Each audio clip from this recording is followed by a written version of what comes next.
Are the European Union and its common currency facing a crisis? What can and should be done? The EU is planning a new treaty called the European Stability Mechanism, or ESM. A treaty of debt. Members of Parliament all have access to the draft legislation. The authorized capital stock shall be 700 billion euros. Question: why 700 billion? Where did that number come from? And by whom and on what basis was it calculated? ESM members hereby irrevocably and unconditionally undertake to pay on demand any capital call made on them within 7 days of receipt of such demand. Question: nothing really.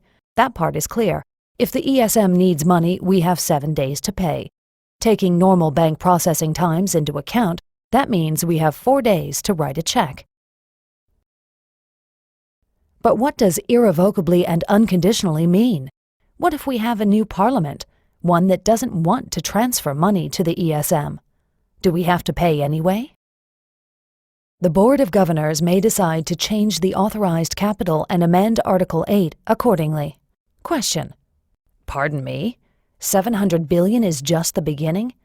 The ESM can stock up the fund as much as it wants to, any time it wants to? And we would then be required, under Article 9, to irrevocably and unconditionally pay up? The ESM shall have full legal capacity to institute legal proceedings. The ESM, its property, funding, and assets shall enjoy immunity from every form of judicial process. Question: so the ESM program can sue us, but we can't challenge it in court? The property, funding, and assets of the ESM shall be immune from search, requisition, confiscation, expropriation, or any other form of seizure, taking, or foreclosure by executive, judicial, administrative, or legislative action.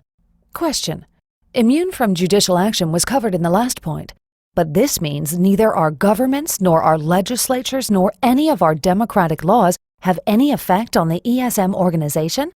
That's a pretty powerful treaty. Governors, alternate governors, directors, alternate directors, the managing director, and staff members shall be immune from legal process with respect to acts performed by them and shall enjoy inviolability in respect to their official papers and documents. Question: so anyone involved in the ESM is off the hook? They can't be held accountable for anything? And does the inviolability of their papers mean we can't destroy them, or that we won't even be allowed to see what's been written?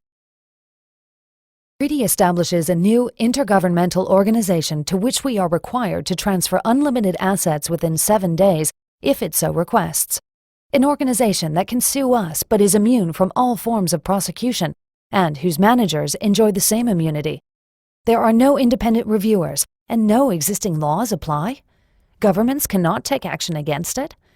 Europe's national budgets in the hands of one single, unelected, intergovernmental organization? Is that the future of Europe? Is that the new EU? A Europe devoid of sovereign democracies? Is that what you want?